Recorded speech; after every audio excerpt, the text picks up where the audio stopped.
चलिए sir class शुरू करते हैं अपनी आज की हम लोग। So let's start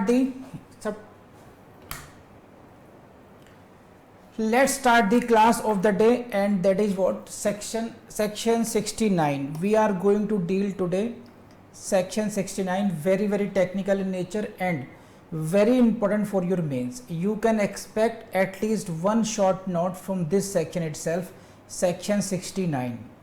So very important, इसको बिल्कुल करके जाना मेंस के लिए। शॉर्ट नोट में ये रेडीमेड है, बिल्कुल जाएंगे और कोई तपाक से आपको ये मिलने वाला है, इतनी इंपॉर्टेंस है इसकी। देखिए सेक्शन 4, 5, 6 नंबर 1 क्वेश्चन, नंबर 2 है implied authority, number 3 doctrine of holding out, number 4 minor and number 5 section 69। ये 5 क्वेश्चन हो गए ऐसे। ये 5 क्वेश्चन ऐसे हैं जो आपकी टॉप मोस्ट प्रायोरिटी में होने चाहिए while preparing for the partnership. Then you come to the second priority cases. Then in that case you can come to the discuss the nature of the liability, section 18 and 25 को मिला करके समझ लीजिए। और उसके बाद में फिर आप ले लीजिए आप outgoing partners, rights of the outgoing partners वाला, और फिर डिजोल्यूशन। तो 3 क्वेश्चन वहाँ से पकड़ सकते हैं आप ये। तो कुल मिलाकर के 8 क्वेश्चन, इन्हीं के सब पार्ट कर दीजिए 10 क्वेश्चन हो जाएंगे। तो 10 क्वेश्चन आपने रेडी करने हैं मेंस के लिए, और वही तरीका है, उतना भी कर डालेंगे आप, और उसके साथ साथ जो मेजर एक्ट्स कराए गए हैं उसमें उतनी ज़्यादा उस डेप्थ से पढ़ लेंगे तो आपका प्रीलिम्स कभी रुकेगा नहीं। 10 क्वेश्चंस जो है, मैक्सिमम 10 क्वेश्चन जो मैंने आपको एरियाज बताए हैं, यहाँ इतना करने से ही प्रीलिम्स से क्वेश्चंस काफ़ी हो जाते हैं। वो एक दो छूटेगा छोड़ दीजिए, और नहीं तो मैंने तो प्रीलिम्स की क्लासेस अलग से कराई हैं, उनको कर डाली तो बात ही खत्म हो जाएगी। लेकिन मेंस की तैयारी आप लोग इन टॉपिक्स के हिसाब से ही करना। और उस कैटेगरी में आपका जो लास्ट क्वेश्चन है वो है आपका section 69, effect of non registration. What is this? See, legally speaking a firm is expected to be registered. A firm यानी कि partnership firm should be registered. लेकिन अगर नॉन रजिस्टर्ड रह गई हो, it is not registered, if it is not registered then what will be the consequence? इसी पर question आता है कि what is the effect of non registration of the partnership firm and how does it affects third parties पे क्या अंतर पड़ता है। For example, इसको ऐसे देखिए आप, ये this is what A, B and C. This is a partnership firm consisting of A, B, C and they are dealing with D, E, F. These are third parties. A, B and C are partners. This is the partnership firm and these are third parties. Then in that case there will be certain mutual rights and liabilities amongst these partners, and there will be certain rights against and in favour of this third parties. तो कुछ rights and liabilities विस विस partners होंगी और कुछ rights and liabilities को third parties होंगी। So if the firm is non registered, what will be the effect on the capacity of partners to sue each other? एक दूसरे को सू कर सकते हैं या नहीं कर सकते हैं, एक बात। क्या वो थर्ड पार्टीज को सू कर सकते हैं या नहीं कर सकते हैं, दूसरी बात। तीसरी बात यह होगी कि थर्ड पार्टी क्या उनको सू कर सकती है या नहीं कर सकती है। तो इन्हीं सभी क्वेश्चंस को डील करता है आपका सेक्शन 69 कि इनके नॉन रजिस्ट्रेशन का उनकी capacity to sue, right to sue कितना अफेक्टेड होगा, वेदर इट इज अफेक्टेड 100% और there are some exceptions to that. तो when they can sue and when they can not sue each other, number 1, when they can sue third parties and when they can not sue the third parties, whether third parties can sue the partners। तो केवल इसी उस पर ये आपका जो मैंने बताया बाउंड्री क्रिएट हो गई है। इन्हीं बाउंड्रीज में आपको जो ट्रू लीगल पोजीशन है उसको समझना है आप लोगों ने। तो आई बिलीव कि आप सब्जेक्ट मैटर समझ गए होंगे। लगभग यही क्वेश्चन आपके उसमें आएगा जो आपके सामने स्क्रीन पर है, या थोड़ा वो चेंज कर देंगे, लेकिन सब्जेक्ट मैटर लगभग सेम है। ठीक है, subject matter will be almost same. Effect of non registration, इसको शॉर्ट नोट कर सकते हैं, अदरवाइज क्वेश्चन फ्रेम करके they can give U a long question on over this topic. तो इफ़ यू रीड सेक्शन 69, अगर आप सेक्शन 69 पढ़ेंगे तो दो बातें आपको लगेंगी, दिखेंगी, that partnership act neither makes the registration compulsory nor does it imposes any penalty for non registration. तो this is actually the true legal position. ना तो पार्टनरशिप एक्ट आपसे ये कहता कि you must get your partnership form registered, आपको registration कराना ही होगा, ऐसा कोई कंपल्शन नहीं है। Registration is not compulsory in the partnership act and this is the first question for you please. ये भी हो सकता है कि वेदर रजिस्ट्रेशन इज कंपल्सरी और नॉट, कोई कंपल्सरी नहीं है। सेकेंडली, अगर आपने रजिस्ट्रेशन नहीं कराया है तो कोई आप पर पेनल्टी भी नहीं है, no penalty at all. So neither registration is compulsory nor penalties can be imposed just because your firm is non registered. तो होगा क्या फिर? होगा ये कि आपको you will be subjected to certain disabilities, you will not be able to exercise certain rights जो generally आपके पास होने चाहिए। कॉन्ट्रेक्चुअल राइट्स हो सकते हैं, वो देर में भी rights as per the partnership act हो सकते हैं। तो you will not be able to exercise those rights, आपको वो राइट्स नहीं मिलेंगे बस वो। तो इसे हम कहते हैं सर्टेन डिसेबिलिटीज। तो ट्रू लीगल पोजिशन क्या हुई? नंबर 1 क्या हुई? ना तो रजिस्ट्रेशन आपके लिए मैंडेटरी है, ना ही कोई पेनल्टीज लगेंगी आप पर, एंड थर्डली क्या इफेक्ट क्या होगा कि कुछ एक्सरसाइज, कुछ राइट्स को आप चाहें कि आप जाके कोर्ट में एनफोर्स करा पाएं, कोर्ट की मदद ले पाएं, आप वो नहीं कर पाएंगे। तो उसको बोलेंगे you will be disabled to enforce your rights. तो आप कहें as it is unregistered firm हो या उसके हो पार्टनर्स, यानी कि सीधा बोर्ड कि आपकी जो ये अनरजिस्टर्ड फर्म है, ना ये सू कर पाएगी और ना इन कलेक्टिव कैपेसिटी, और ना ही ये पार्टनर्स इंडिविजुअल कैपेसिटी में कोई एक्शन ले पाएंगे। तो आपको सिर्फ इसी दायरे में इस चैप्टर को पढ़ना है कि कौन कौन सी डिसेबिलिटीज हैं। You will have to find the disabilities, what are the disabilities as a consequence of non registration of the form under section 69। तो basically what you have to do, कौन कौन से पॉइंट्स हैं which are important for your prelims? Registration not compulsory, penalty, any penalty no, any disability yes, 3 points only. ठीक, अब आ जाइए आप section 69 की डेफिनेशन पर, एंड हेडिंग से ही पहला क्वेश्चन मिलेगा, which section deals with the effect of non registration? This is section 69। अब आइए आप 69(1) में, यहाँ से आपका टेक्निकल पार्ट शुरू होता है जो मेन आपका यहाँ पर है। प्लीज सी दिस, जैसे जैसे मेरा पेन मूव करे वैसे वैसे ध्यान देना उसको। No suit for what? Suit to enforce a right. No suit to enforce a right. Which right? Right arising from a contract or conferred by this act. By this act का मतलब क्या हुआ? IPA, Indian Partnership Act. No suit to enforce a right arising from a contract or conferred by this act shall be instituted in any court. किसी भी court में कोई भी ऐसा सूट, कैसा सूट? जैसा कि रेड सर्कल में दिखाया जा रहा है आपको। To enforce a right arising from a contract और conferred by this act shall be instituted by whom? by or on behalf of any person suing as a partner in a firm or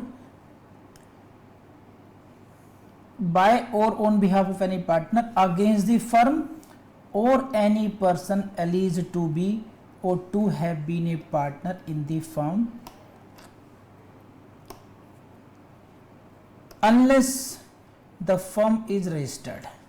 इतना समझते हैं भाई साहब, काफ़ी लेंदी हो जाएगा otherwise समझ नहीं पाएंगे। इसको आप ऐसे समझिए।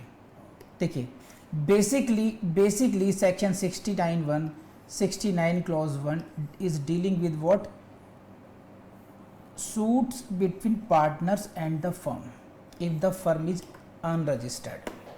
ये 69 क्लॉज 1 जो है, 69 क्लॉज 1 क्या डील कर रही है कि दो कैटेगरी है सूट की। नंबर 1 है category suit between partners, that is what like this, you can see. यहाँ से देखिए आप लोग, समझाऊंगा मैं आपको।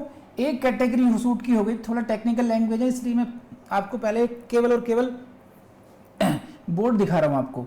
He is a partner, these are the partners and now this partner wants to bring a suit against the other partner. तो this is suit number 1 category, आप कह सकते हैं सूट नंबर 1 कैटेगरी हो गई है, ठीक। सेकेंड कैटेगरी है दीज आर द पार्टनर्स और देयर में भी single partner, they want to bring a suit against the unregistered firm. Got it. तो this is the second category of suit, this is the second category of suit. तो पहले तो आप suits को identify कर लीजिए। These are the suits, these are the suits, कौन सा category number 1 between the partners and between partners and the firm. तो कैन यू आइडेंटिफाई दीज, ये बात समझ में आ रही है? इतनी बात बताइए मुझे। I am talking about suit number 1 category, this is between 2 partners and this is what this suit is between partners versus firm. तो we are talking about two kinds of suits. हाँ या ना बताइए। दिस इज व्हाट 69 क्लॉज 1, हिज्जे मिला के समझना पड़ेगा एक बार आपको और फिर बाद में हम लोग टोटलिटी में समझेंगे। This is 69 clause 1, it is dealing with 2 kinds of suits. How many types? 2 kinds of suits between partners and second suit is what partners on the one hand, one partner और collectively firm on the other hand. And this firm is unregistered. This firm is unregistered. Then 69 says, 69(1) says what? That 69(1) says what? Such suit is barred. So basically section 69 clause 1 bars a suit between partners and between partners and the firm if the firm is unregistered. This is, you can say, pressy. ये सारांश है 69 clause 1 का। अब technically हमें फिर समझना पड़ेगा इसको। अगर हमारे दिमाग में ये दो सूट आ गए हैं कि we are talking about the two kinds of suits here. One suit is between the partners and other suit is what? On the one hand there are partners and on the other hand there is a firm. तो इन suit को 69 clause 1 बार करता है। क्यों? Because firm is unregistered. कि कोई भी partner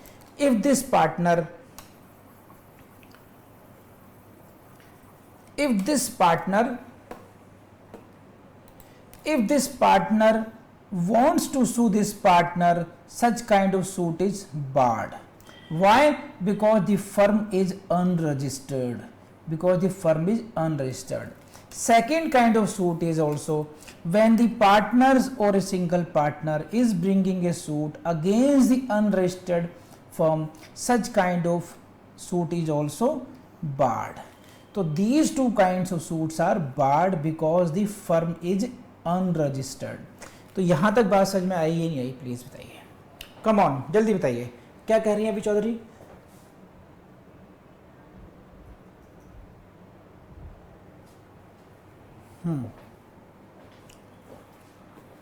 अब मैं आपको इसको एग्जाम्पल के तौर पे समझाता हूँ क्योंकि क्वेरी आनी शुरू हो गई आप लोगों की।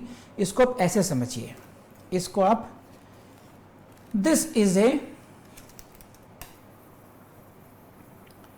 फर्म ऑफ ए, बोर्ड देखना सही रहेगा आपके लिए, लिख रहा हूं तो this is a firm of A, B, C, fine, and D. These are four partners. These are four partners. One, this is firm number 1, and this is firm number 2. This is firm number 2 consisting of X, Y, Z. Fine, these are two firms. This firm number 2 is registered, and this is not registered, non-registered. So in our example, I am taking the example of two firms. One is ABCD. This is not registered, unregistered firm. And second example is of what? XYZ. This firm is registered. Okay? Now in that case, there was an agreement between the partners. Naturally, because we know partnership arises out of the contract.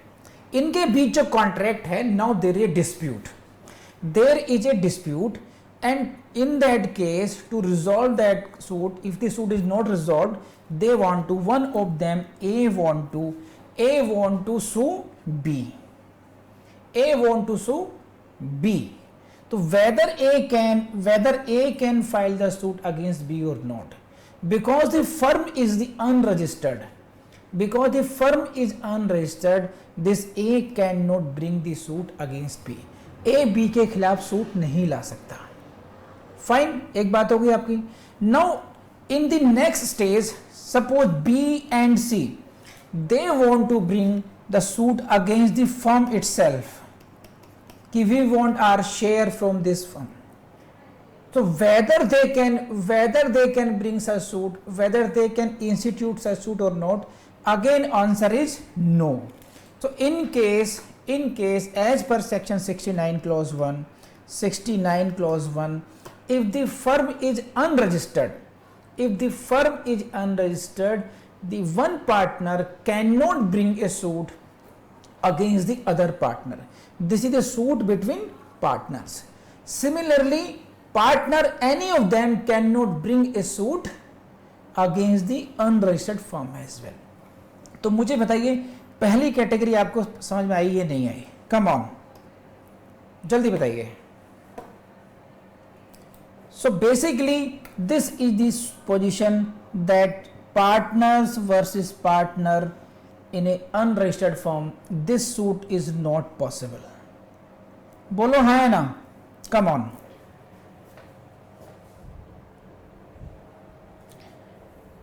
Shivam कह रहे नहीं आया समझ में. चलिए दोबारा समझाते हैं बाबू. अब तुमको दूसरे तरीके से समझाना पड़ेगा. देखिए, there is a contract between the partners. ठीक, there is a contract. This is our firm A, B, C, D. This is our firm A, B, C, D firm है. There was a contract between them. And out of that this partnership firm arose. Contract होगा ना, इतना सब समझते हैं. Section कौन सा? Section 4 and 5. Section 4 read with 5 says what? Partnership firm arises from the contract. So there must be contract between these partners, that only then this partnership firm will come into existence. Fine. Now there is a dispute. Between these partners regarding that contract itself, regarding their sharing of profits. कह रहे मेरा 10% था, नहीं तेरा 5% था, मेरा ये right था, मैंने एडिशनल पेमेंट करा था, मुझे उसका इंटरेस्ट चाहिए था. तो ultimately there is a dispute. या सर्टेनली या तुम्हारी वजह से लॉस हो रहा है, I sustain loss just because of you, no you should compensate me. Third party ने मुझे सू कर दिया, गलती तुम्हारी थी, सारा कंपनसेशन मुझे देना पड़ गया, नो गिव मी कॉन्ट्रीब्यूशन. तो देयर में be so many disputes between these partners. समझ रहे शिवम? ये देयर में so many disputes. Now these suits, these disputes may arise from two sources as per section 69. Now become a little bit more technical now. You read this section 69. This is what. इसको buildup करना आसान नहीं है, लेकिन एक बार समझ लीजिए अच्छी तरीके से, दिमाग में बिठा लीजिए. तो देयर में भी two suits. One partner wants to sue to enforce his right, and that right may arise from a contract, you know it, section 4 read with section 5, जिससे partnership, or this right may be conferred by the Indian Partnership Act itself. Indian partnership section 13 है. Section 10 में अगर एक की duty है to compensate the firm, तो दूसरे का राइट्स हो जाता है. सेक्शन 9 में जनरल ड्यूटीज हैं वो दूसरे पार्टनर्स के राइट्स हो जाते हैं. तो सेक्शन 9 to 17 जो म्यूचुअल राइट्स एंड लायबिलिटीज हैं, दोज राइट्स कहां से कन्फर्ड है? Those rights are conferred by Indian partnership act. So one of the partner, because इनमें से ये जो है एबीसीडी फर्म है, there is a dispute. Now one of them और two of them want to enforce their right, and this right is emerging from what? It may be from two sources. This may be the agreement or this may be the partnership act itself. 9 to 17 partnership act की यही बात करते हैं, and this is the agreement which is you talk in section 4 and 5. तो section 4 and 5 वाला जो agreement है, या तो उससे वो राइट निकल रहा है, या फिर कोई राइट 9 to 17 की कैटेगरी में आ रहा है. इन राइट को एनफोर्स करने के लिए you want to bring a suit. The question is this, मान लीजिए आप सभी पार्टनर हैं और नवदीप डावला जो है मैडम बैठ गई यूं, कर लो जो करना है. अब आप सब लोग परेशान हैं कि भाई पार्टनरशिप फर्म है, गुड फेथ में काम करना था, हम लोगों ने बिजनेस कैरी ऑन करना था. नवदीप डावला मैडम ऐसे एडमेंट बिहेवियर से काम नहीं चलेगा, कि जो करना है कर लो, अब चले जाओ कोर्ट. अब गुस्से में शिवम बंसल, अरशान साहिन कह रहे हैं ठीक है, we have no other option, all limits are toss now, we will approach the court now. Navdeep Dawla madam बड़ी स्मार्ट है, शी नोज कि this firm is unregistered. Now when Shaheen Malik along with others sued Navdeep Davla, she files a suit, she institutes a suit, then comes Navdeep Davla with the plea that this suit is not maintainable. ये suit maintainable ही नहीं है. Section 9 पढ़वाती हैं CPC का ये कि this is expressly impliedly barred. एक तरीके से this is impliedly barred. Why? Because, बल्कि इम्प्लाइडली नहीं, एक्सप्रेसली बार्ड कहेंगे इसमें. क्यों? सेक्शन 69 कहता है मिलॉर्ड कि no suit shall be instituted. Please read this. No suit, you read this yellow lines, no suit shall be instituted in any court. आप yellow पर कंसंट्रेट कीजिए केवल. No suit shall be instituted. समझे? तो if the firm is unregistered, this suit is not maintainable. अब शाहीन मलिक क्या करेंगी? कुछ नहीं कर सकती इसमें भी. She zero, she has no right to enforce this. Why? Because this is what? Unregistered firm. इसलिए मैंने आपको शुरू में जो लाइनें पढ़ाई थी, अब शायद उसका मतलब ज्यादा समझ में आएगा आपको कि it provides, you read these lines now. It means section 69. Section 69 provides certain disabilities for unregistered firm and for the partners. ठीक है? इनके लिए it provides certain disabilities. Disabilities क्या है यहाँ पर? कि Shaheen Malik and other partners are not able to sue. Partner हैं, देवर कैरिंग ऑन बिजनेस, तो अब ये पहली लाइन जो थी कि partnership act neither makes registration compulsory, इसका मतलब क्या हुआ कि गवर्नमेंट ने आपसे ये नहीं कहा था कि आपको कंपलसरी कराना ही पड़ेगा, अदरवाइज कोई पेनल्टी लगेगी आप पर। गवर्नमेंट ने ये नहीं कहा आपसे कि काम करो, कोई दिक्कत नहीं, no problem, you carry on, लेकिन हमारे पास झगड़ा करके मत आना बस। This is the disability attached with this.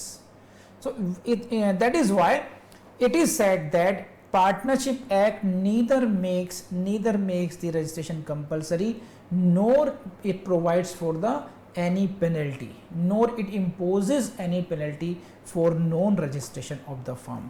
तो I believe आपको ये वाली लाइन अब समझ में आई होगी, डिसेबिलिटीज क्या हैं ये आपको समझ में आई होगी, हाँ या ना बताइए। तो एक कॉन्सेप्ट मोटा मोटा आपके दिमाग में बैठा होगा, इसको मैं फिर दोबारा ढंग से पढ़ना पड़ेगा इसको एक बार अभी और, ये बात समझने के बाद में, क्योंकि इसमें हर लाइन में एक टेक्निकल बात है ना। सो अब इसमें क्या हुआ, अभी आपके दिमाग में मोटा मोटी दो बातें बैठ जानी चाहिए कि it is not compulsory to get the firm registered, number 2 there are no penalties for non registration, number 3 but there are certain disabilities. And what are the disabilities? Disabilities are that partners cannot sue.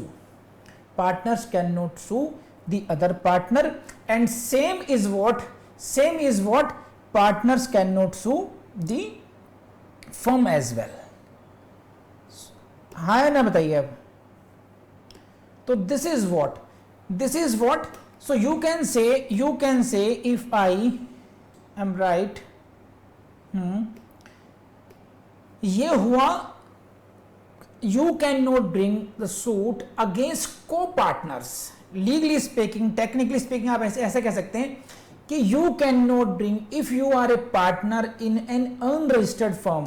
अगर विवेक बाबू एक ऐसी firm में partner हैं जिसमें जो कि non registered है, तो आप अपने को पार्टनर्स यानी कि अदर पार्टनर्स के विरुद्ध कोई सूट लेकर के नहीं आ सकते, एक बात। दूसरी बात, आप चाहें, सपोज कीजिए यू वांट इसको ऐसे समझिए कि विवेक साहब हैं, कौन साहब हैं? विवेक साहब हैं, सही है। इसको आप, मैं रफ में यूज करता हूं यहां पर, इस लाइन से नीचे, इसको ऐसे देखना, ये है विवेक, ठीक। इन साहब ने जी जान लगा दिया बिजनेस करने के लिए। ABC फर्म है और उसमें से A है विवेक, A रिप्रेजेंट कर रहे हैं ये विवेक, है ना।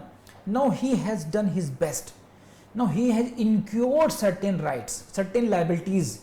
इम्प्लाइड अथॉरिटी में काम करते रहे, कुछ इमरजेंसी में इन्होंने काम कर डाले, और कुछ now he has spent some money out of his personal fund for the business of the firm, and now he want compensation कि भाई मैंने 1 लाख खर्च कर डाला, पहले मुझे पार्टनरशिप फर्म के अकाउंट से 1 लाख रुपए दो। अब नवदीप दावला इसमें है, अब वो मुस्कुरा रही हैं कि ले लो बेटा।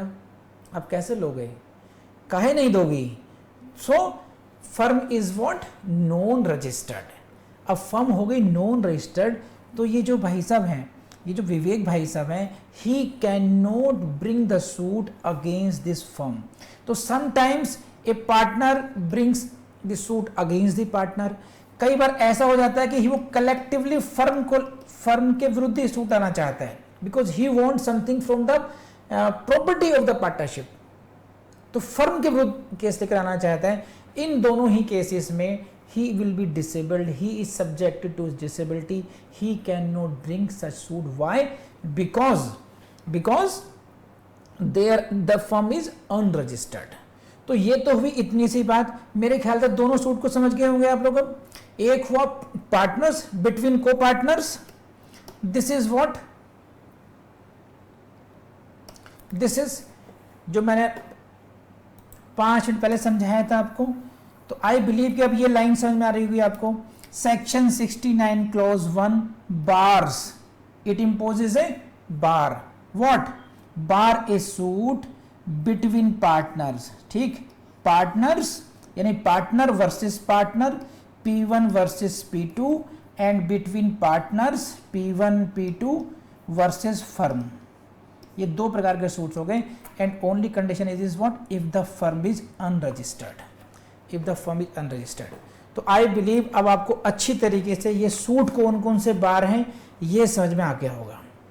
अब एक टेक्निकलिटी और है इसमें, अब उसको समझिए। वो टेक्निकलिटी क्या है?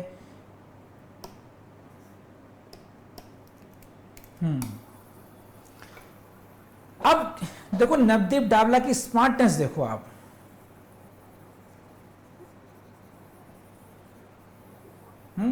नवदीप डावला को हटाते हैं इस पिक्चर से, मैं कुछ और फनी सा लेकर के आता हूं, ठीक है।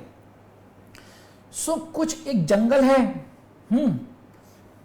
एक जंगल है, इसमें बहुत सारे जानवर हैं और इसमें है एक लोमड़ी, ठीक।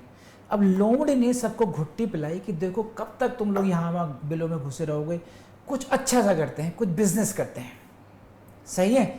तो उसमें से एक समझदार था, एक समझदार था, वो थोड़ा पढ़ा था लेकिन थोड़ा कम पढ़ा था, पढ़ा हुआ था लेकिन रिवीजन जब नहीं किया तो आधी चीज भूल गया था। मैडम लोमड़ी ऐसा है, firm must be registered, firm must be registered.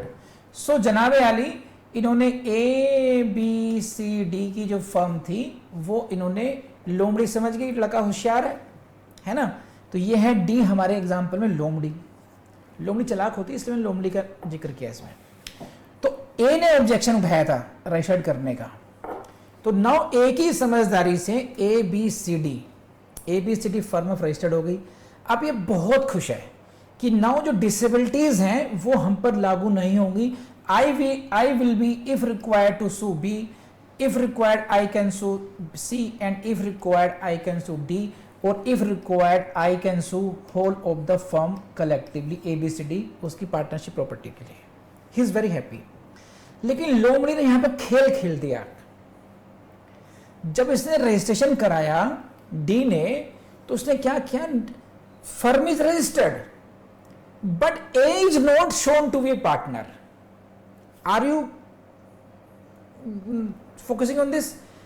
Firm में कितने पार्टनर थे? 4 पार्टनर थे ABCD, लेकिन जो रजिस्टर ऑफ फर्म था, जब रजिस्ट्रेशन हुआ वहां पर फर्म में केवल 3 नाम लिखवाए गए BCD, and now A is the person whose name is not shown as partner in the register of the firm. You please see this, read this line. Now A is the partner not shown as partners in the register of firm. एक व्यक्ति को इसमें partner के रूप में नहीं दिखाएगा।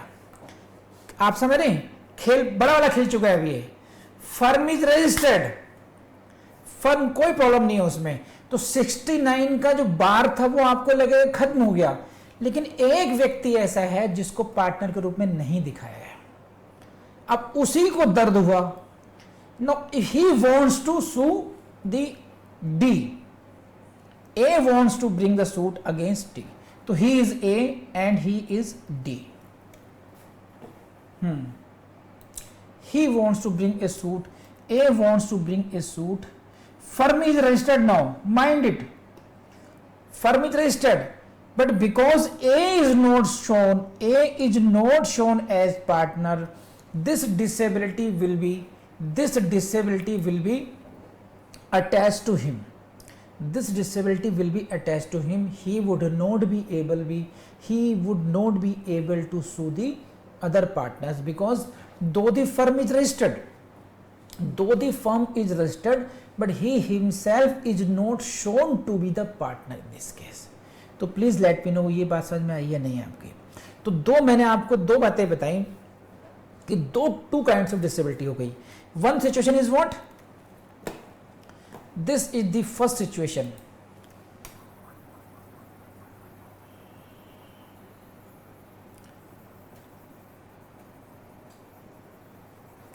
This is the first situation when firm is not registered and one partner sues other partner. Second situation is that firm is registered but partners few partners are not shown as partners in the register of the firm.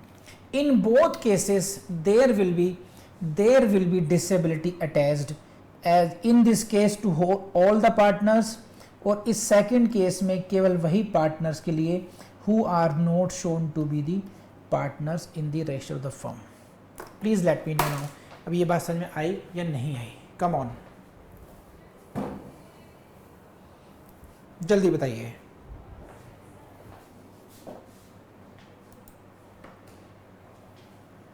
Everyone, यहां तक everyone.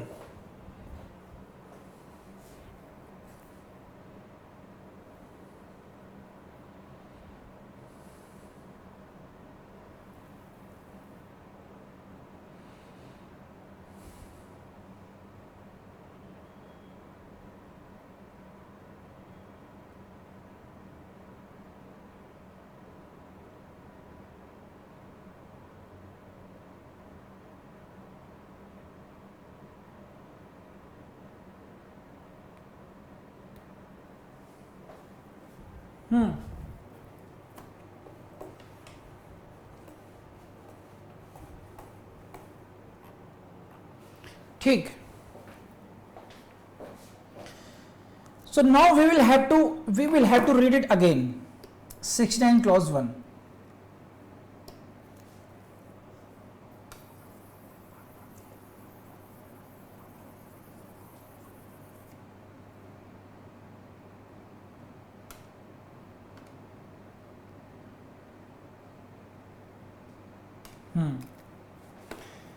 Now we will have to read it again. अब आपको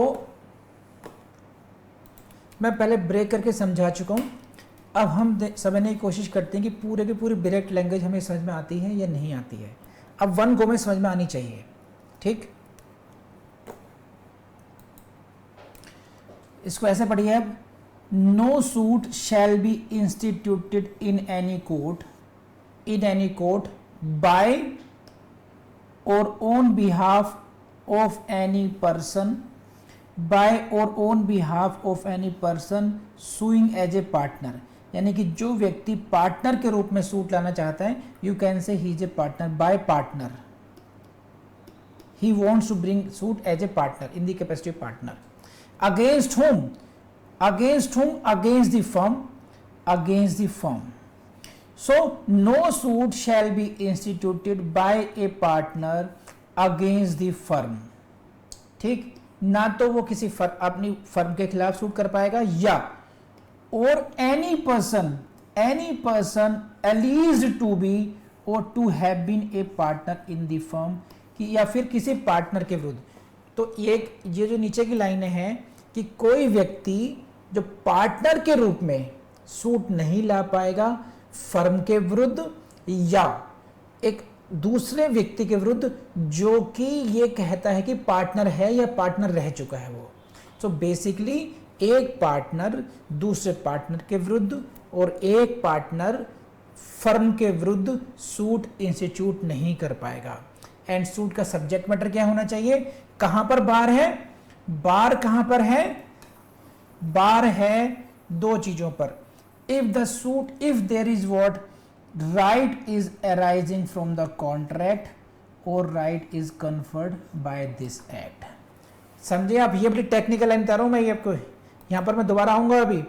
to enforce a right, तो इस प्रकार का suit to enforce the right emerging from contract, right emerging from the Indian partnership act can not be enforced by a partner against co-partner or against the firm unless the firm is registered. तो जब तक firm registered ना हो वो ऐसा नहीं कर पाएगा. No suit shall be instituted और द पर्सन सुइंग इज, जो पर्सन सू कर रहा है, is shown in the register of the firms as partners in the firm. समझे? या फिर वो जब तक, अगर कोई व्यक्ति फर्म तो रजिस्टर्ड है लेकिन अगर उसको रजिस्टर ऑफ फर्म्स में एज ए पार्टनर शो नहीं कर रखा, जब तक उसको शो नहीं किया जाएगा तब तक वो सूट नहीं ला सकता.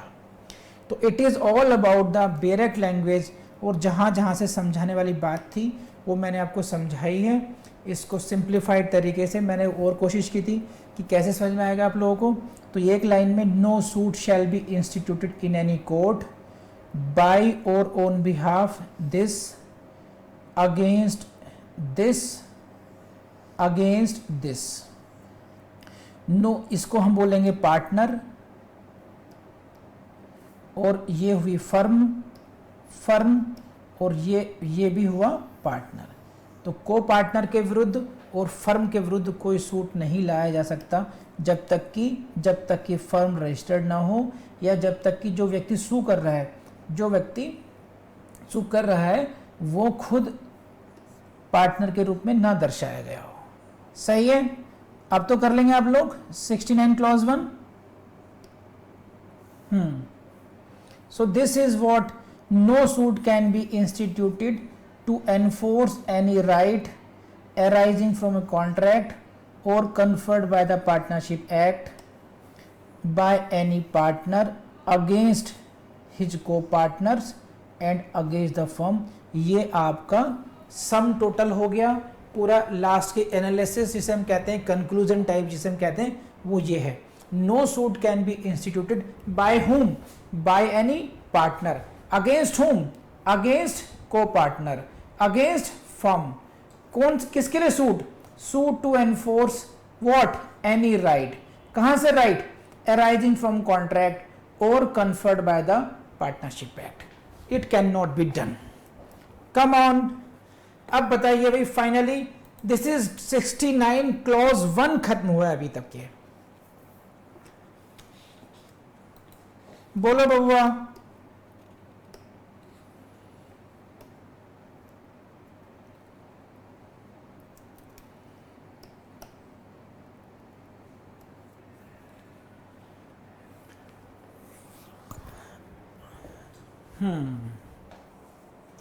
अब आइए नेक्स्ट लेवल पर, ई का देखा जाइए।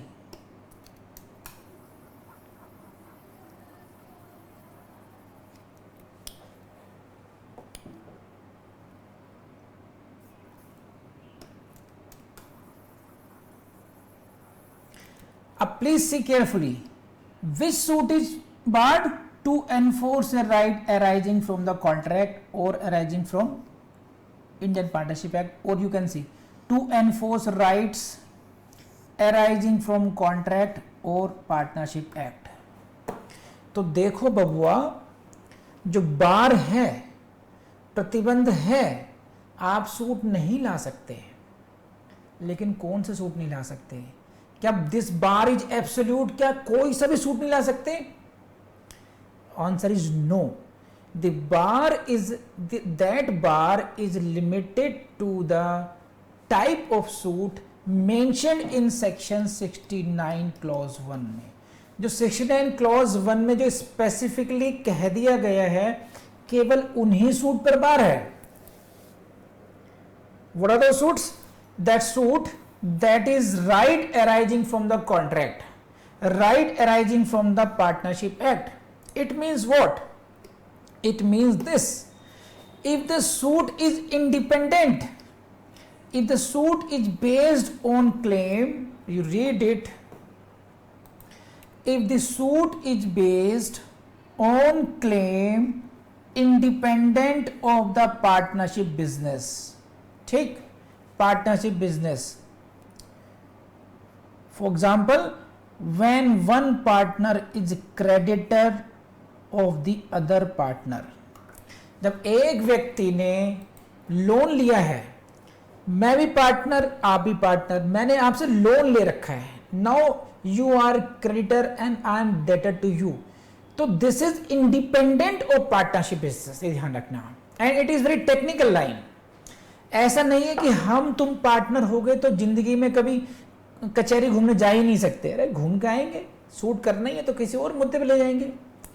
Restriction is only when this is the contract relating to partnership business, mainly partner contract, that contract which is of partnership और partnership act का, इससे परे जितने भी केस हो सकते हैं, इनसे अलग जो भी केस हो सकते हैं, which are independent of partnership business, partnership business से जो अलग सूट हो सकते हैं, that can be brought, that can be instituted, that is not barred, same is not barred, he may be allowed to bring the action for the same.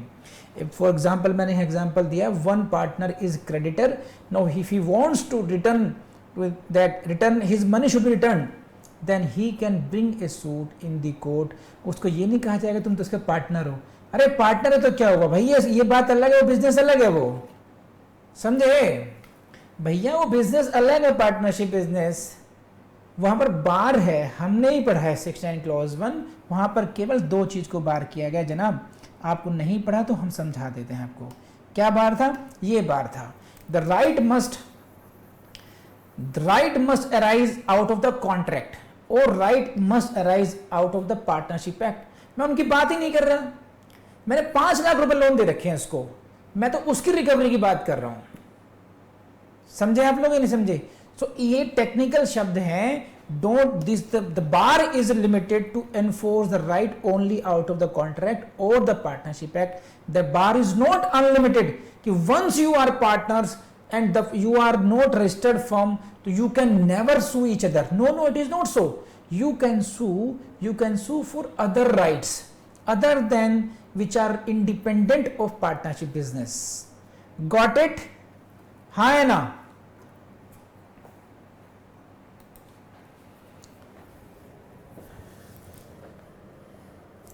नीलू को समझ में नहीं आ रहा, पता नहीं नीलू नाराज हो गई।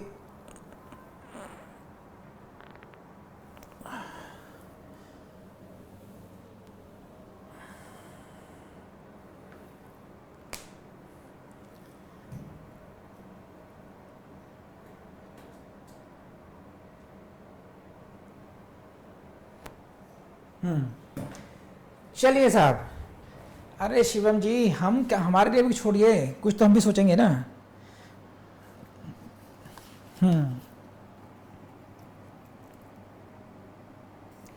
अब और एक टेक्निकल बात है, देखो बबुआ,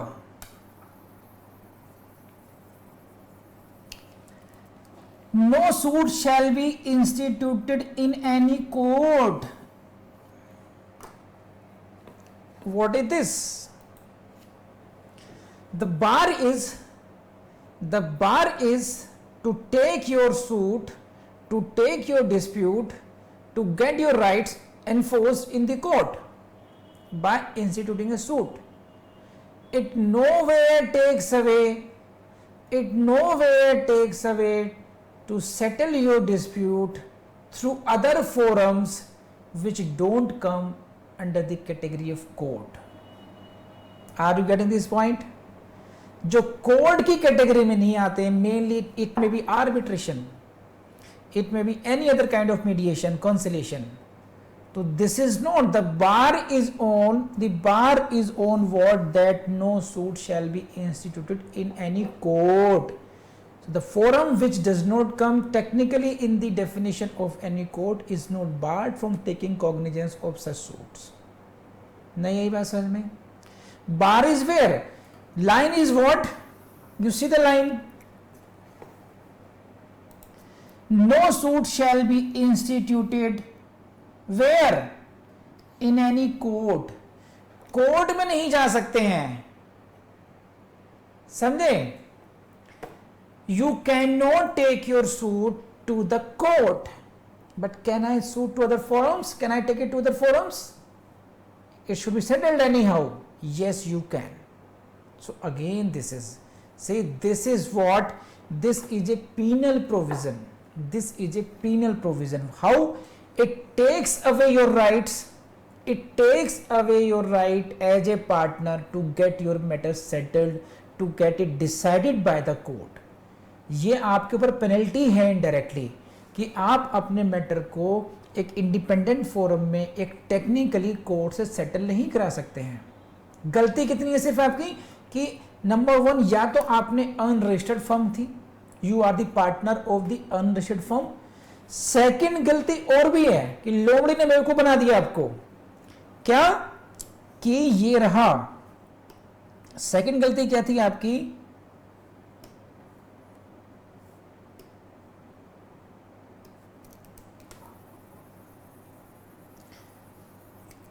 not shown as the partner in the register, in the register of firms. आपको वहां शो ही नहीं किया गया कि you are a partner. Firm registered थी, या तो आपकी ये गलती थी। पहली गलती क्या थी, पहली गलती ये थी कि जनाब आपने गलती कर दी कि you are the partner in a unregistered firm, उसकी गलती खामियाजा भुगतेंगे आप, ठीक है। दूसरी गलती क्या, नहीं नहीं रजिस्टर्ड है जनाब, कैसी बातें करनी। तो जनाब जो रजिस्टर है, जिसमें फर्म का रजिस्ट्रेशन होता है ऑफिशियली, गवर्नमेंट का जो रजिस्टर है उसमें आपका नाम नहीं है, ये आपकी महाबेवकूफ़ी है। Why did not you got registered yourself as a partner, कि मैं भी इसमें पार्टनर हूँ, ठीक है, आपने दर्शाया नहीं उसमें इसलिए। लेकिन हाँ, जो रिस्ट्रिक्शन है केवल वहाँ तक है कि आप उस कोर्ट में नहीं लेके जा सकते हैं अगेन, तो एज पर 69। तो क्या है, देखो दो इसमें स्ट्रिक्टली बातें आ रही हैं। Number 1, as a partner, as a person आप you are losing your right, आपका राइट्स हो सकता है your right is justified, but again you are losing it just because of 69 clause 1। And दूसरा, again the jurisdiction of the court is taken away। आप इसको ऐसे देख सकते हैं, jurisdiction because now court is devoid of the powers to take cognizance of such suit। court तो cognizance नहीं लेगी उसके उसमें। so this is a penal provision in that sense and therefore जो rules of interpretation है वो कैसे हो जाएंगे, वो strict हो जाएंगे। कोर्ट आसानी से रिलीफ अगेंस्ट में नहीं जाएगी पार्टनर्स के लिए, प्रॉपरली देखेंगे कहाँ कहाँ से इसको रिलीफ दिया जा सकता है, कहाँ कहाँ नहीं दिया जा सकता। इसीलिए इस प्रोविजन की अगर ये क्वेश्चन आपसे आ जाए कि whether 69 should be liberally interpreted और it should be strictly interpreted, तो it must be strictly interpreted 69। Got it, come on.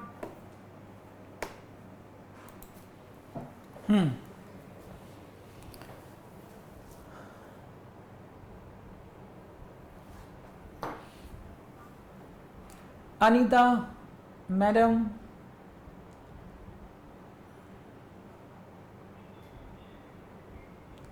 और एंडी तिवारी क्या हाल चाल है, कहाँ हो?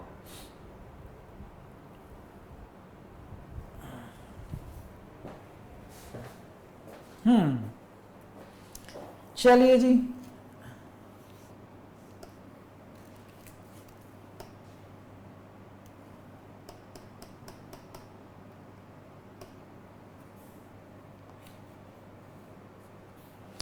so we have seen this, even if the firm is registered, only such partners can sue whose names appear in the register of firms। there should be no confusion now on this point। चलिए और देखते हैं, कुछ मसाला निकालते हैं आपके लिए, रहना नहीं चाहिए, इतने टुकड़े करेंगे इसके कि ये कंफ्यूज हो जाएगा।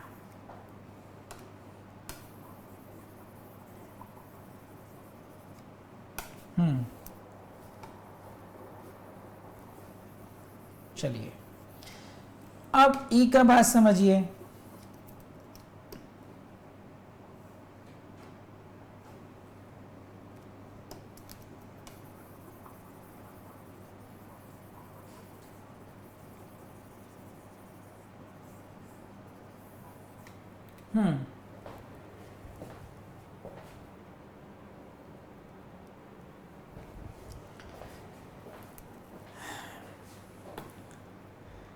अभी चौधरी मैडम ने कहा है कि सर ये स्ट्रिक्ट इम्प्लीमेंशन की बात समझ में नहीं आई।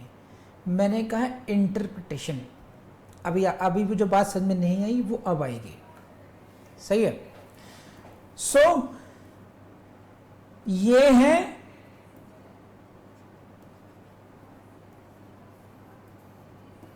मेरी उसमें मत जाना, बट अच्छी नहीं है आर्ट। ये है हमारी मैडम एंडी, ठीक, चलाक, माइंड मत करना, किसी को तो बनाना ही पड़ेगा। So anyhow this there was a firm A B C and D, इन सब की एक फर्म थी। ए बी सी ने कहा कि भैया इसको रजिस्टर करा लेते हैं एंड कोई जरूरत ही नहीं है, क्या करना है फालतू खर्चा करने, काम करते हैं बस, काम पे ध्यान दो, हम तो याडी हैं, हम तो ये हैं वो हैं, क्यों लड़ेंगे हम लोग। ए बी सी ने कहा कि कोई बात नहीं, फिर भी लेकिन समटाइम्स इट में हैपन, लंबा टाइम चलना है, करा दें। नहीं कोई ज़रूरत नहीं है। तो मैडम ने रजिस्टर तो करने नहीं दी, हो गया डिस्प्यूट, सही है। अब A B C partners they want to bring a suit against and D कि तुमने किया है फ्रॉड, सही है, section 10 applied, you should now compensate, you should now indemnify the firm, got it, or because of your misconduct firm sustained losses, now you should compensate for this, so many things, 9 to 17 we have read it, ठीक है। And madam ने पता ही आपको कि क्यों मैंने picture बनाई है, ये चाहती ही नहीं थी डेवन से शेडो, इन्होंने कहा suit is not maintainable, suit is not maintainable, है ना। अब बात आई कि प्लेन तो फाइल हो गई, लेकिन ए बी सी ने दौड़ भाग करके firm is got registered during pendency of the suit. Now what to be done, what should be done, आप समझ रहे हैं। अब यहां पर आ गई बात कि फर्म पहले रजिस्टर्ड नहीं थी, now it is registered during the pendency of the suit. तो whether it will save the suit or whether the suit should be continued or not, or should it be dismissed as not maintainable। तो यहां पर वही बात है, ये जो provision है ना, उसको लिमिटेड रखेंगे। It should not be allowed to take away your right very strictly when the procedural requirement is met now, तो उसको वहीं पर स्टॉप करके no one should be devoid of his rights. And इसी रेफरेंस में Atmuri Mahalakshmi versus Jagdish traders का case है। It deals with the same on the same issue. Andhra Pradesh high court क्या कहती है, if the firm is not registered when the suit is filed, firm registered नहीं है, कब नहीं थी, when the suit is filed, जब सूट फाइल किया गया, समझे, जब सूट इंस्टीट्यूट किया गया, सेक्शन 26 ऑर्डर 4 सीपीसी, ध्यान होगा आप लोगों को, section 26 order 4 CPC, institution of the suit. When the suit is filed, firm is not registered, but it gets registered during the pendency of the suit. तो High Court judgment says the plaint already filed can be treated as valid. So अतमुरई का case ये कहता है कि now जो कमी थी, जो लैकुना था, वो फिल्ड हो गया, वो है ना। तो इसीलिए अब this plaint should be valid. और इसी पॉइंट पर आपसे क्वेश्चन आ सकता है, ड्यूरिंग पेंडेंसी का क्या इफेक्ट होगा, बोलो हाँ है ना, come on.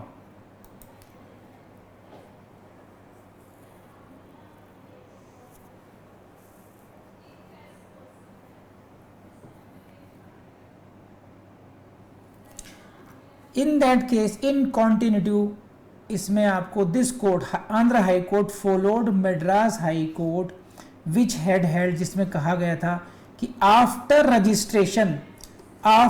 Registration legislative requirements are met.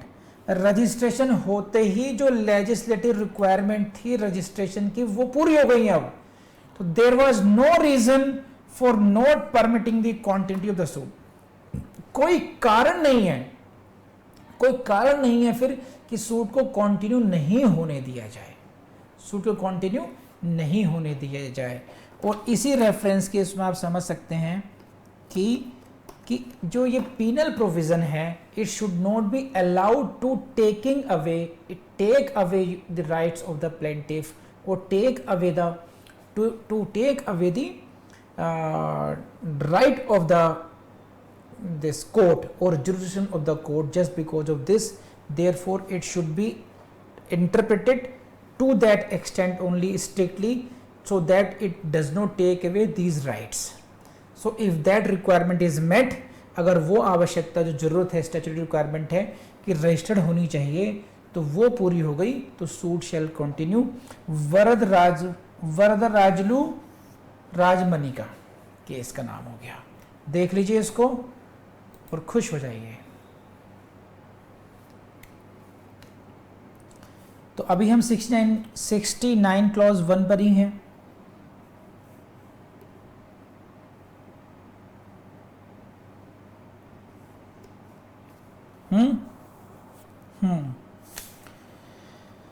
चलिए श्रीमान जी, अब हम बढ़ते हैं अगली यात्रा पर।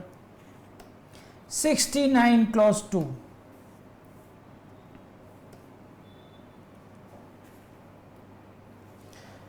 No suit to enforce a right arising from a contract। ध्यान दीजिएगा, समझे? This is dealing with the right arising from the contract. This is not dealing with what right conferred by this partnership act। तो वहां पर दो शब्द थे, contract, right conferred by the contract and the right conferred by the partnership act। यहां पर हम किस सूट की बात कर रहे हैं? बेसिकली हम यहाँ बात कर रहे हैं कि जो अनरजिस्टर्ड फर्म है, जो सेकंड कैटेगरी है, ये तो घर घर की बात हो गई कि हम आपस में सूट नहीं कर सकते, एक दूसरे सूट नहीं कर सकते। अब जो बाहर वाले हैं, क्या इसको ऐसे समझ लीजिए आप, पहले मैं समझाता हूं, थोड़ी सी कहानी बनाते हैं पहले, है ना। Suit bye unregistered firm against third party, against third party. Third party कैसे हुआ कि आप तो ABC हैं, ABCD हैं, थर्ड पार्टी है आपकी ND से डीलिंग चल रही है आपकी, सही है। ND बहुत समझदार है, आप जानते ही हैं, इनको पता है ये रजिस्टर्ड फर्म नहीं है, तो इनसे मैडम क्या कर रही हैं, गुड्स मंगा रही हैं, सप्लाई है, और भेजो, पेमेंट आती रही, कुछ पेमेंट करी, 1 लाख कर दिया, 10 लाख का माल मिला लिया। अब नाउ शी ओज a lot of money which she should give back or pay to the firm। अब मैडम ने देने से कर दिया मना, व्यापार हो गया बंद, कीजिए अब नहीं कर रहा वैसा। Now this firm wants to sue this third party madam ND, and now what she will say, not maintainable, bye bye। why not maintainable? कि because mind it, तुम पढ़े लिखे नहीं हो, मैंने पढ़ा है, मैंने ले रखी क्लासेस, ठीक।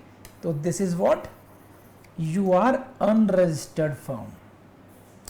तो again this is the bar for what, on the unregistered firm, कि आप थर्ड पार्टी को सू नहीं कर पाएंगे।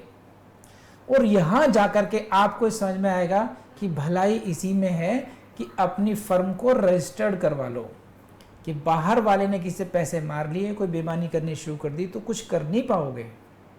तो 69 clause 2 is basically dealing with what, suit by the unregistered firm against third party, and it bars the same. जैसे 69 clause 1 में बार है, वैसे ही दिस काइंड ऑफ सूट को बार करती है 69 क्लॉज 2। तो बात समझ में आई या नहीं आई? ND madam start with I, आपके कमेंट लेते हैं। हाँ जी, आज तो एनडी के मेरे पीछे पड़ गए सर आज। हाँ, Akshita madam, everyone.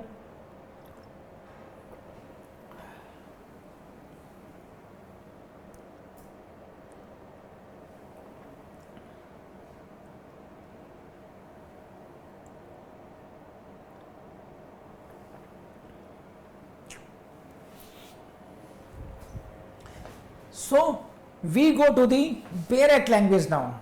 69 clause 2. Basically it is dealing with what? Suit between the firm and third parties. क्या कहता है 69 क्लोज टू,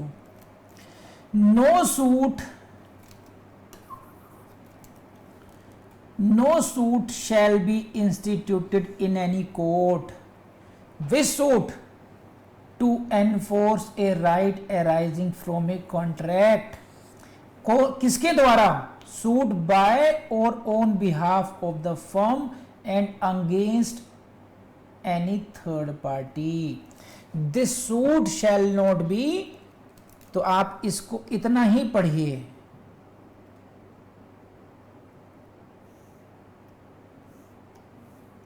ऐसे रेड लाइन से ऊपर वाला पढ़िए बस ये, तो आपको इतना समझ में आएगा आपको।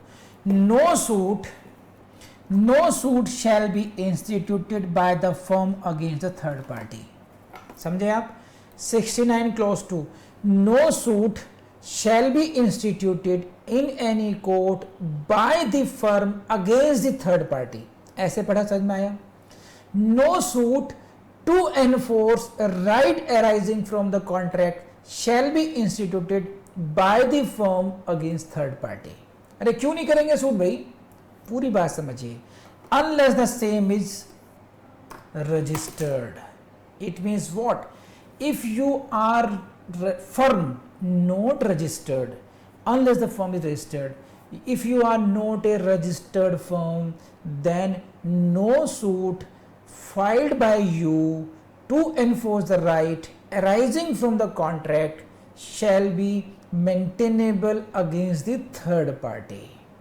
so what, there is a bar, कहां से शब्द आ रहा है bar, no suit shall be instituted, कोई सूट इंस्टीट्यूट नहीं हो सकता, it means what, such suit is barred।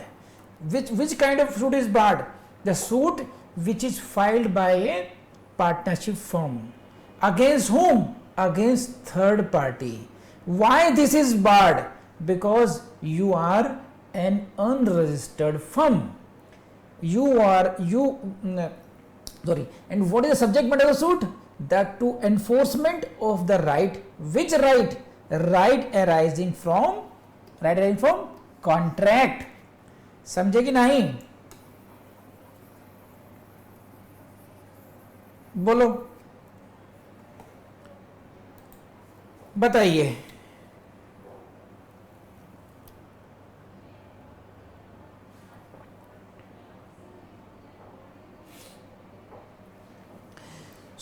अब इस बात पर आते हैं, unless the firm is registered, जब तक कि फर्म रजिस्टर्ड ना हो। एक बात हुई बबुआ, देखो Saurabh boss, firm is registered, unless the firm is registered, number 1, and को गोल करो, एंड द पर्सन सुइंग, जो पर्सन सू कर रहे हैं, P1 P2 P3 रजिस्टर्ड है, एक बात, और ये जो व्यक्ति हैं जो सू कर रहे हैं, जो पार्टनर्स, उसमें are or have been shown as partners. तो ये बात रही, दो बातें पूरी होनी चाहिए, यानी कि वकील साहब बताइए तो सही, कब कर सकते हैं सू, फिर ये थर्ड पार्टी पैसा लेके बैठ गई, क्या करें, कि देखो बचुआ, नंबर 1 आपकी फर्म रजिस्टर्ड होनी चाहिए, एक कंडीशन तो ये पूरी कर डालो, इससे काम हो जाएगा। अरे सुन, इससे काम नहीं होगा। दूसरी बात, जो पार्टनर्स कोर्ट में जाना चाहते हैं, at least they must be shown as partners in the firm. तो ओनली रजिस्ट्रेशन से काम नहीं चलेगा कि केवल फर्म रजिस्टर करा ली। Every one of you who wants to be plaintiff in the suit, he must be shown to be the partner in the registered firms। तो दो कंडीशन अगर नहीं है पूरी, दोनों कंडीशंस पूरी नहीं हो रही हैं, then no suit shall be instituted to enforce such right against third party। अब यह है टोटल पिक्चर। जनाब अली बताई दीजिए अब। अक्षिता, तुम्हें समझ में नहीं आ रहा है ना? Vaishali,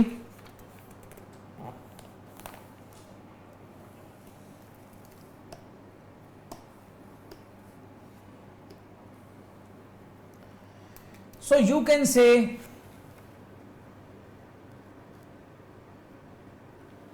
you can say 69 clause 2 bars bar whom unregistered firm, unregistered firm को बार करता है।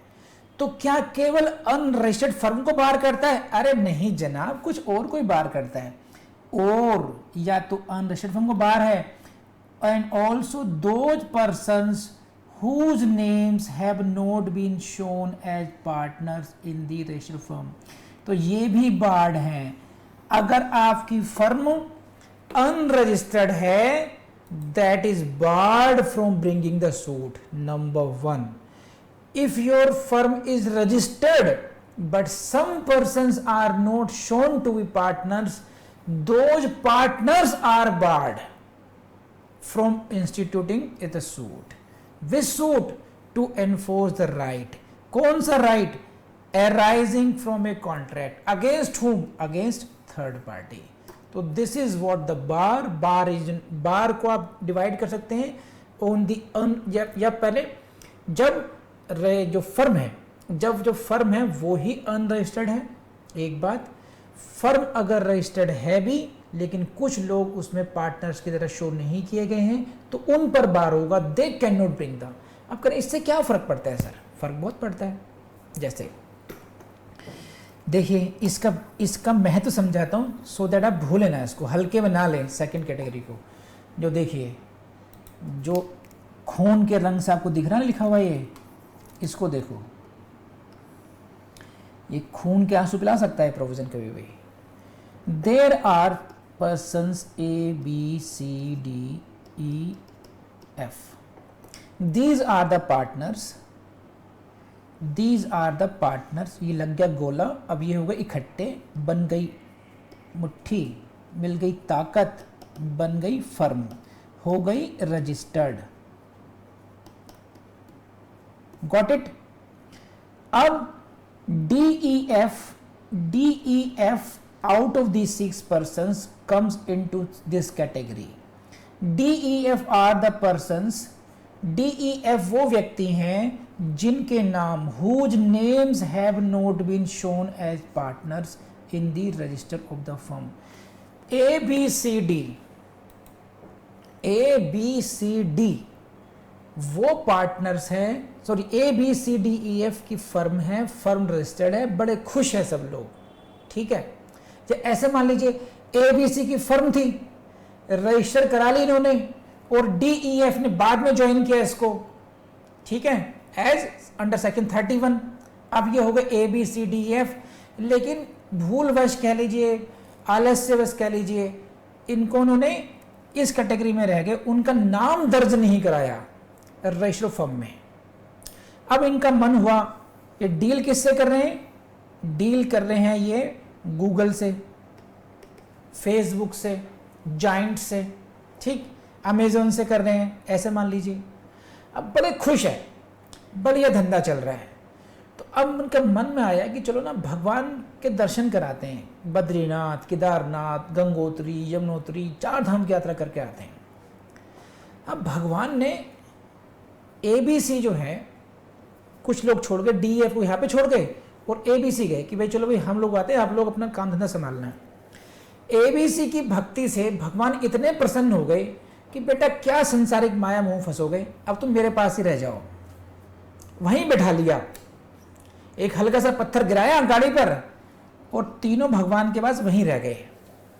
सही है? अब क्या हुआ? 3 तो खलास। अब पार्टनरशिप फर्म में कौन रह गया? DEF। अब DEF देखते हैं अपना अकाउंट कि भाई 10 लाख लेना है अमेजन से, 10 लाख लेना है गूगल से, 10 लाख लेना है फेसबुक से। अब ये they want to sue these 3 party, third parties. अब दिक्कत क्या है? फर्म कैसी है? रजिस्टर्ड है। जो पार्टनर्स थे रजिस्टर मेंशन थे, वो बेचारे स्वर्ग से हार गए। अब बचे वो पार्टनर्स, वो लोग बचे जिनका नाम रजिस्टर ऑफ फर्म में दर्ज नहीं था। तो इनके लिए फिर ये जो कैटेगरी है, ये जो लास्ट की लाइन है, ये हो जाएगा 69 clause to 69 clause 2 bars these persons because they are not shown, have not been shown as partners. They cannot sue any of the third parties. तो क्या हुआ, बेचारों की फिल्म रजिस्टर्ड भी थी, सारी बातें थी, पर खुद ऐसी परिस्थितियां फंस गई, इनको सू करना था लेकिन ये रजिस्टर ऑफ फर्म में दर्ज नहीं था इनका नाम, तो therefore 69 clause two barred them, sorry कुछ नहीं हो सकता। तो इसका महत्व समझे आप लोग, इसलिए मैंने कहानी इसलिए बनाई ताकि ना इसको ना भूलें, केवल अनरजिस्टर्ड फर्म की तरफ बायस ना रहें कि केवल यही घोट लें। This second phase is equally important. बोलो हाँ ना, रख लेंगे यादव।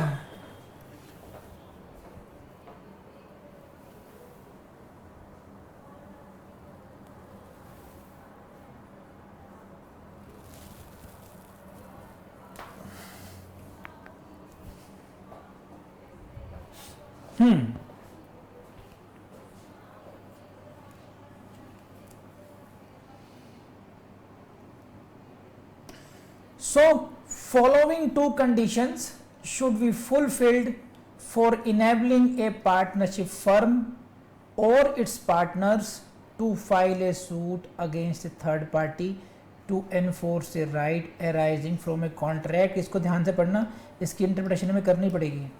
So दो कंडीशंस हैं, जो दो शर्तें हैं जो पूरी हो जानी चाहिए सो दैट पार्टनरशिप फर्म हो या उसके पार्टनर्स हो वो थर्ड पार्टी को सू कर पाए। कौन सी है? The firm must be registered, firm must be registered एक है ना, and the person suing must be shown as partners of the firm in the register of the firm. This is second condition. दो condition है, ये दोनों पूरी होनी ही चाहिए।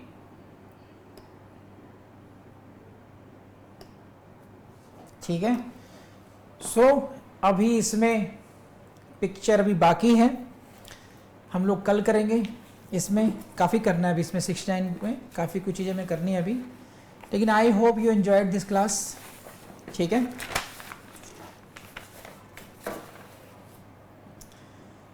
रेस्ट कल करेंगे, यहीं से कंटिन्यू करेंगे। आप लोग थोड़ा रिवीजन करके आइएगा। और अब मेरे ख्याल से कल और परसों 3 क्लास लग जाएंगी, 1.5 घंटे की 3 क्लास में ख़त्म होगा। और फिर उसके बाद में होगा पार्टनरशिप का आपका टेस्ट ले लूँगा, आपका एक ऑब्जेक्टिव, और फिर से करेंगे। नमस्ते। ठीक है जी। देखो मैंने अपनी बहुत मेहनत की है पार्टनरशिप में, कि आपको ऐसा लगना चाहिए कि ये हलवा टाइप है बस। अगर हलवा नहीं बनाओ तो मेरा बैड लक होगा ये। और बहुत जल्दी मिलेंगी चीज़ें आपको अच्छी और चीज़ों में भी। ये खत्म हो जाए पहले। क्या कह रहा है शिवम?